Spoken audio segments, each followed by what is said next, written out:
अरे हम नहीं परब तोहरा झांसा में मिलेला बोलावेला कुहासा में मिलेला बोलावेला कुहासा में झोल लगे जाई बाबू भाषा में झोल लगे बाबू तोहरा भाषा में मिलेला बोलावेला कुहासा में। खाओ चाची आ गोले ठग गे सबे से हम ना जाने तू बहनी कराओ जब बहनी करावेला हमार सारा दिन बेकार जाला। तो बार के नहीं के जौन हम दोनों दुकान पर जा सामान कुछ सुबह सब खरीदने ना ये बस हम जानत नहीं दिन ओइलो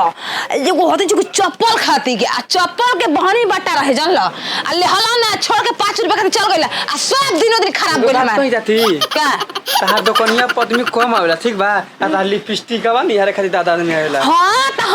हम वही से लगाइबे कोन लिपस्टिक हमर लिपस्टिक देख हां लागे का होता थी ए खोल लेखी कैंपस के जूता जुत्ती हो सैंडल कैंपस के मांग बा बाजार में। हां लगन चलबो सैंडल के मांग बा पूरा सदिया बिहार में दुल्हनिया जी हस ससुर तक पहन के ना जी हस जूती सैंडल एगो नमूना दिखा दो ना कैसन हमरो घर में थाली पर हम लेके चल दे कैसन नमूना ठेंदिल अब बैठा अंदर चला हाँ हो जा बैठा आराम से हो जा हाँ अपन झाड़ू अच्छा से पोछा कर ली तो तारा के दिखाओ तो ठीक बा जान तो नतिया लेही ना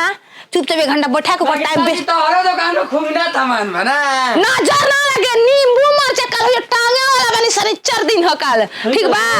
हां आई देखो सबसे बढ़िया माल आइल बता के हम दिखाओ तनी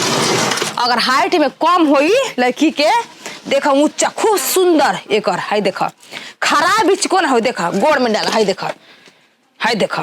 कितना ऊंचा तो तू डाला तोरता है के मजा रे बाबूआ कौन नंबर लफुआ नंबर महंगा की बेरी को हमारे ताकोता लफुआ नंबर तो नाचे देख खातिर दोगल आवे का अरे मौगा जो नहीं खेल तो खातिर नमूना से जो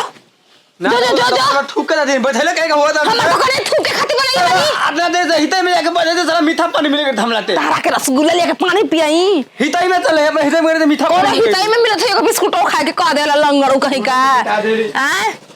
इको माई कहले हमर लइका लाखों में ख हे तर चुतर